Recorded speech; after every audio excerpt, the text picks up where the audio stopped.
Soll nicht gehen, Molas, du gehst im letzten Bett. Kinder Beine verstellen Leute.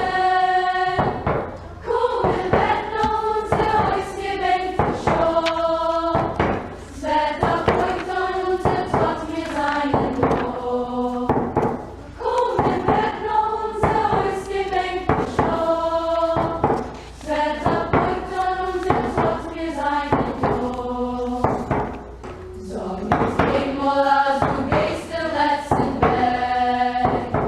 Kinder Beine verstellen Leute. Komm im Bett noch und sie euch gewinnt schon. Es wird auf Rücken und es wird mir seinen Lohn. I wish I could tell you all lovely things that start like once upon a time there was this very happy, very mischievous little girl in Poland. I don't have the good memories of a happy childhood. I don't remember those. What I do remember is my father was a chemist. I remember one day the house was broken into. My father was arrested. I was 4 at the time. And then I remember my father being dragged onto the very sharp stones, blood trailing behind, and was hanged. It was a public execution by hanging. Let's say Denmark, France, Belgium, Holland. Within 2 weeks, countries were occupied. They had lightning wars. And yet the heroic Warsaw Ghetto Uprising lasted actively for 4 weeks, plus it lingered on a little bit. And believe me, it was a suicidal act. The end result was that I would say that probably 90% of the Jewish people of the city of Warsaw, of the country of Poland actually, were murdered. There's a painting here called Lost My Name, because in concentration camp you had no name. You had a number. They shaved your head and lost my name. This is a burning barn, and I will tell you the story of the burning barn. I heard a survivor say that when the Nazis occupied their little town, not a big town, a little town, they took all the Jews, children and men and whoever was there, and put them in the barn and lit the barn. And the Nazis stood there with German shepherds, made sure that nobody runs out of there. We got a piece of bread a day for the 4 of us. We were hungry like this for a couple of years. You talk about what we had. We had lice, bedbugs, fleas. We had no toilet tissue. We had no towels. We had no soap, no bathing. And this, we're talking 3.5, 4 years. Fast forward, the war is over and all the Polish citizens were permitted to return home. They supplied us with kettle cars. After traveling for weeks, we come to the first station in Poland. We were greeted with jeers. Żydy nazad, Żydy do Palestiny. Dirty Jew, go back or go to Palestine. They didn't want their citizens, their Polish, Jewish citizens, to return back to Poland. We could not return to our homes. Every day police came and says, you have to leave. You cannot stay in Belgium. So we haven't got nowhere to go. So the last day, we're receiving a letter from Queen Elizabeth. You can stay in Belgium. We're receiving also paper to go to Canada. So we didn't know what to do. We decided to go to Canada. When I came to Canada, a man says, you have a passport? I said, yes. You know what? You better go back from where you come from. He said, because Canada is not for you. It's not a country for you. That's the hello we had it when we came to buy a piece of bread. If Hitler was able to see this, he would turn in his grave, because here you have a cantor, you have a man now celebrating his bar mitzvah. The man came back after 73 years because he never was able to celebrate his bar mitzvah, and he came back because, as I said before, 1.5 million children never had this opportunity to do this. We went through where they had the barbed wire, electrified barbed wire, and one of the men who had tried to escape was caught, and he had to stand between this.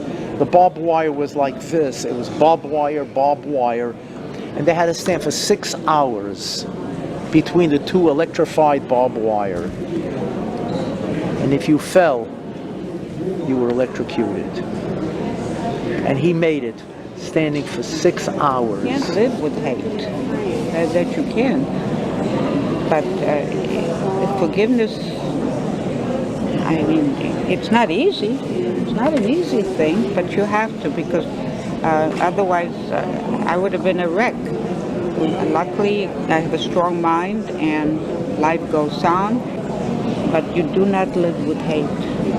That hurts you more than it hurts the one that you hate. Everyone has their struggles, and that doesn't mean one person has a struggle that's more important than the other, but it's definitely something that's really hard to learn. And I really appreciate my new friend, my survivor, for coming out here, and especially every single kid that came out here that's supporting all of us, because without them here right now, it could happen again. And this is like one of the last generations to give us all part of their life. And since it's part of their life, now it's part of our life to carry on this amazing tradition to stop anything like this from happening again. So I'm really fortunate to be here. And there are people today, there are kids today saying, this is in the past, this is years past, why should we learn this? Why is this important?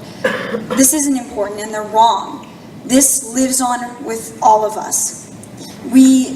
Me as a person and this generation as a generation should understand that the past can be repeated. They should understand this. I've seen it happen. As someone from a war family, I have seen things. I've seen the past come back in several ways. So to see these people living and alive, their stories being alive with here today is just amazing. Being here today, it really moved me and it made it real. Because it's one thing to read it in the books, watch the movies, but to actually sit down and talk to someone who actually been through it, suffered, lost basically their whole family, it's really moving to me. And we had, I guess, a essay writing contest, and I'm going to Washington, D.C. to go see the Holocaust Museum. Survivor, she's wonderful. And I just think that the key is to educate. And a lot of kids aren't lucky enough to have Holocaust classes at their school or anything like that. But I think we just need to keep telling these stories and passing them down so that nothing like this happens again. My survivor, Mr. George Salton, his story, it just touched me.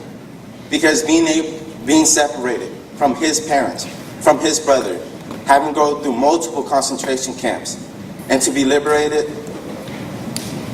is a struggle that us teenagers now can't comprehend. It's not what you walk away from, it's what you walk away with. Such as my sponsor did. He took that situation and he made the best out of it. He wrote a book. He became successful. He didn't let that situation change him, and it's just amazing. 1.5 million children were murdered, not killed, but murdered in the Holocaust.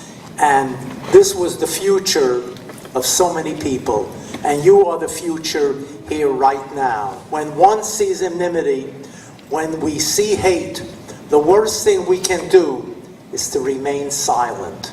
That's the worst thing. When you see a kid being bullied, when you see somebody saying don't play with another kid because of a race or religion, and if you remain silent, then you are as guilty as the bully. You have to speak up, because the dangerous thing during the Holocaust was that so many people stood by and did nothing.